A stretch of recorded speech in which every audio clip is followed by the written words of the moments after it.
Hello friends, welcome to Dhankush kitchen. 1 cup ಮೈದಾದಲ್ಲಿ 10 ಬಾದುಷಗಳನ್ನ ಮಾಡ್ಕೋಬೋದು. ಅದು ಹೇಗೆ ಮಾಡ್ಕೊಳ್ಳೋದು ಅನ್ನೋದನ್ನು ತೋರಿಸ್ಕೊಡ್ತೀನಿ. ಅದಕ್ಕೂ ಮೊದಲು ಯಾರೆಲ್ಲ ನಮ್ಮ ಚಾನಲ್ನ ಸಬ್ಸ್ಕ್ರೈಬ್ ಆಗದೆ ನೋಡ್ತಾ ಇದ್ದೀರೋ ಪ್ಲೀಸ್ ಸಬ್ಸ್ಕ್ರೈಬ್ ಆಗಿ, ಹಾಗೆ ಬೆಲ್ಲೈಕನ್ನ ಕ್ಲಿಕ್ ಮಾಡಿ. ಯಾವುದೇ ಕೆಮಿಕಲ್ ಪೌಡರ್ನ ನಾನಿಲ್ಲಿ ಯೂಸ್ ಮಾಡ್ತಾ ಇಲ್ಲ. 1 ಕಪ್ಪಷ್ಟು ಮೈದಾನ ತೊಗೊಂಡಿದ್ದೀನಿ, 2 ಸ್ಪೂನಷ್ಟು ಮೊಸರು, 2 ಸ್ಪೂನಷ್ಟು ತುಪ್ಪ, ಹಾಗೆ 2 ಸ್ಪೂನಷ್ಟು ನೀರನ್ನು ತೊಗೊಂಡಿದ್ದೀನಿ. ತುಪ್ಪ ಮತ್ತು ನೀರು ಮೊಸರನ್ನ ಒಂದೇ ಕ್ವಾಂಟಿಟಿನಲ್ಲಿ ತೊಗೊಂಡಿದ್ದೀನಿ. ಸ್ವಲ್ಪ ಸೋಡಾ, ಇದಿಷ್ಟು ಕೂಡ ನಮಗೆ ಹಿಟ್ಟು ಕಲಸೋಕ್ಕೆ. ಇನ್ನು ಸಕ್ಕರೆ ಪಾಕಕ್ಕೆ 1 ಕಪ್ಪಷ್ಟು ಸಕ್ಕರೆ, ಒಂದು 2 ಏಲಕ್ಕಿ, ಅರ್ಧ ಕಪ್ಪಷ್ಟು ನೀರನ್ನು ತೊಗೊಂಡಿದ್ದೀನಿ. ಇಷ್ಟೇ ಇಂಗ್ರೀಡಿಯೆಂಟಲ್ಲಿ ನೀವು ರುಚಿಯಾಗಿರುವಂಥ ಬಾದುಷನ ಮಾಡ್ಕೋಬೋದು. ಇವಾಗ ನಾವಿಲ್ಲಿ ತುಪ್ಪನ ಕರಗಿಸ್ಕೋಬೇಕು. ಅದಕ್ಕೆ ನಾನು ಒಂದು 2 ಸೆಕೆಂಡ್ ಬಿಸಿ ಮಾಡಿಕೊಂಡ್ರೆ ಸಾಕು, ಅದು ಬೇಗನೆ ಕರಗೋಗುತ್ತೆ. ಬಿಸಿ ಆಗೋದು ಬೇಡ, ಸ್ವಲ್ಪ ಕರಗಿದ್ರೆ ಸಾಕು. ಇವಾಗ ಇದಕ್ಕೇ ನಾನು ಸ್ವಲ್ಪ ಮೊಸರನ್ನ ಸೇರಿಸ್ಕೊತಾ ಇದ್ದೀನಿ. 2 ಸ್ಪೂನಷ್ಟು ಮೊಸರನ್ನ ನಾನು ಇದಕ್ಕೆ ಸೇರಿಸ್ಕೊಂಡು ಚೆನ್ನಾಗಿ ಮಿಕ್ಸ್ ಮಾಡ್ಕೊತೀನಿ. ತುಪ್ಪದ ಜೊತೆ ಮೊಸರು ಬೆರಿಬೇಕು, ಅಲ್ಲಿ ತನಕ ನಾವು ಚೆನ್ನಾಗಿ ಮಿಕ್ಸ್ ಮಾಡ್ಕೋಬೇಕು. ಇದಕ್ಕೇ ನಾನು ಸ್ವಲ್ಪ ಸೋಡಾನು ಕೂಡ ಸೇರಿಸ್ಕೊತಾ ಇದ್ದೀನಿ. ಅರ್ಧ ಸ್ಪೂನಷ್ಟು ಸೋಡಾನ ನಾನಿಲ್ಲಿ ಸೇರಿಸ್ಕೊಂಡಿದ್ದೀನಿ. ಇದಕ್ಕೇ 2 ಸ್ಪೂನಷ್ಟು ನಾನು ನೀರನ್ನು ಸೇರಿಸ್ಕೊತಾ ಇದ್ದೀನಿ. ಅದನ್ನು ಚೆನ್ನಾಗಿ ನಾನು ಮಿಕ್ಸ್ ಮಾಡ್ಕೊತಾ ಇದ್ದೀನಿ. ಒಂದು 2 ರಿಂದ 3 ನಿಮಿಷ ಚೆನ್ನಾಗಿ ಮಿಕ್ಸ್ ಮಾಡ್ಕೋಬೇಕು. ಈ ರೀತಿ ಆಗಬೇಕು. ಇವಾಗ ಇದಕ್ಕೇ ನಾನು 1 ಕಪ್ಪಷ್ಟು ಮೈದಾನ ಜರಡಿ ಹಿಡ್ಕೊತಾ ಇದ್ದೀನಿ. ಈ ರೀತಿ ಜರಡಿ ಹಿಡಿಯೋದ್ರಿಂದ ಯಾವುದೇ ರೀತಿಯಾದಂಥ ಗಂಟುಗಳಿರೋದಿಲ್ಲ. ಇವಾಗ ಚೆನ್ನಾಗಿ ನಾವು ಮಿಕ್ಸ್ ಮಾಡ್ಕೋಬೇಕು. ಅಕಸ್ಮಾತ್ ಏನಾದರೂ ನಿಮಗೆ ಇನ್ನೂ ಸ್ವಲ್ಪ ನೀರು ಹಾಕ್ಕೊಬೇಕು ಅನ್ನೋದಾದರೆ ನೀವು ಸೇರಿಸ್ಕೊಬೋದು, ತೊಂದರೆ ಇಲ್ಲ. ನೀವು ತುಪ್ಪನ ಜಾಸ್ತಿ ಸೇರಿಸ್ಕೊಂಡ್ರೆ ಇನ್ನೂ ಚೆನ್ನಾಗಾಗುತ್ತೆ. ತುಪ್ಪ ಜಾಸ್ತಿ ಸೇರಿಸಲ್ಲ ಅನ್ನೋಂಥವ್ರು 2 ಸ್ಪೂನಷ್ಟು ನೀವು ಸೇರಿಸ್ಕೊಂಡು ಮಾಡ್ಕೋಬೋದು. ಅದು ಕೂಡ ತುಂಬ ಚೆನ್ನಾಗೇ ಬರುತ್ತೆ.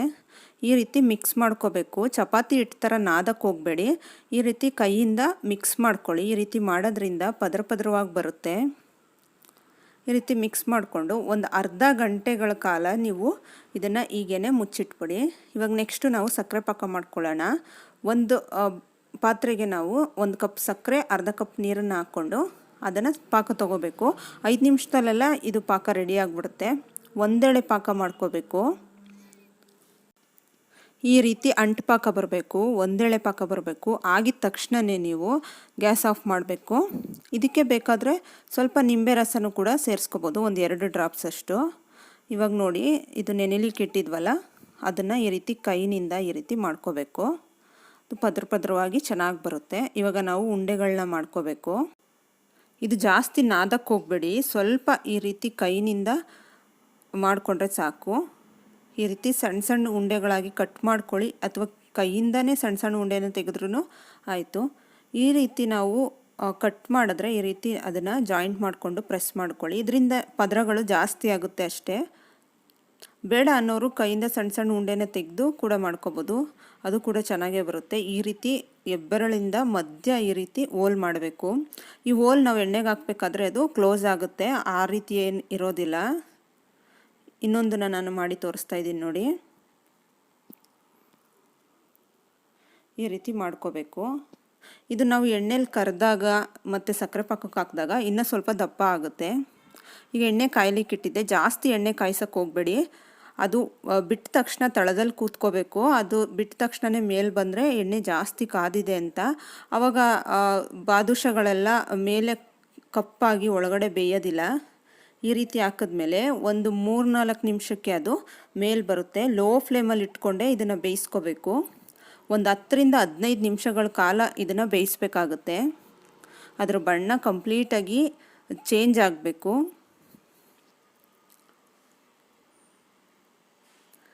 ಈ ರೀತಿ ನಾವು ಮಾಡ್ಕೋಬೇಕು. ಬಣ್ಣ ಚೇಂಜ್ ಆದಮೇಲೆ ಇದನ್ನು ತೆಗೆದು ಸಕ್ಕರೆ ಪಾಕಕ್ಕೆ ಹಾಕ್ಕೋಬೇಕಾಗುತ್ತೆ. ನೋಡಿ, ಸಕ್ಕರೆ ಪಾಕಕ್ಕೆ ನಾನೀಗ ಸಂಪೂರ್ಣವಾಗಿ ಹಾಕಿ ಈ ರೀತಿ ಕೈನಿಂದ ಈ ರೀತಿ ಮಿಕ್ಸ್ ಮಾಡ್ಕೊಳ್ಳಿ. ಬಿಸಿಯಾಗಿರುವಂಥ ಬಾದುಷಗಳನ್ನ ನಾವು ಸಕ್ಕರೆ ಪಾಕಕ್ಕೆ ಸೇರಿಸ್ಕೋಬೇಕು. ಸಕ್ಕರೆ ಪಾಕನೂ ಕೂಡ ಆದಷ್ಟು ಬಿಸಿಯಾಗೇ ಇರಬೇಕು, ತುಂಬ ಬಿಸಿ ಇರಬಾರ್ದು, ಸ್ವಲ್ಪ ಬಿಸಿ ಇರಬೇಕು. ಅದನ್ನು ಈ ರೀತಿ ಚೆನ್ನಾಗಿ ಮಿಕ್ಸ್ ಮಾಡ್ಕೋಬೇಕು. ನೋಡಿ, ಬಾದುಷಗಳು ರೆಡಿ.